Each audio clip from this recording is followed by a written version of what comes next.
सकाळी सकाळी बघा नवऱ्याचं टोमणं सुरू झालेलं. आता दिवाळी संपेपर्यंत नाश्त्याला नुसता फराळ खायला लागणार. आता यांना काय बोलायचं सांगा. तर मी पण काही कमी नाही, लगेच झटपट होणारी बघा मिनी इडली बनवली. तर माझ्याकडं मिनी इडलीचं भांडं पण नव्हतं. मग जरासा बघा जुगाड केलाय. तर काय करायचं आहे, मिक्सरच्या भांड्यात 1 वाटी रवा घ्यायचा आहे, त्याच्यात अर्धी वाटी दही घालायचं आणि अर्धी वाटी पाणी घालायचं आणि चांगलं बघा मिक्सरला हे बारीक असं फिरवून घ्यायचं आहे. आता हे एका भांड्यात काढायचं. मग त्याच्यात चवीपुरतं मीठ घालायचं, चमचाभर तेल घालायचं आणि 1 इनोचं बघा पॅकेट त्याच्यात घालायचं आणि चांगलं हे फेटून घ्यायचं आहे. आता चाळणीला इथं मी बघा तेल लावले. मग बारीक चमच्यानं थोडंसंच बॅटर चाळणीत घालायचं आणि 5 मिनिटं तर बघा हे वाफवून घ्यायचं आहे आपल्याला.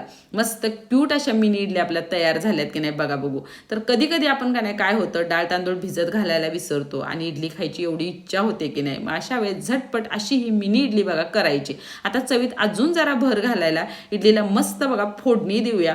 पॅनमध्ये थोडंसं तेल टाकायचं. मग फोडणीत जिरं, मोहरी, मिरची, कढीपत्ता घालायचा. थोडीशी बघा हळद घालायची. मग एव्हरेजची कश्मीरी मिरची पावडर आणि एव्हरेजचाच बघा चाट मसाला त्याच्यात घालायचा. थोडंसं मग पाणी घालायचं आणि मस्त मसाले मिक्स करायचे आणि सगळ्या इडल्या बघा घालून मग छान असं परतून घ्यायचं. वरून चवीपुरतं मग मीठ घालायचं. तर अशी मिनी इडली नाश्त्याला मिळाल्यावर मग नवरा पण खुश आणि पोरं पण खुश. एकदा नक्की करून बघा आणि जाता जाता की नाही तेवढं सबस्क्राईब करा.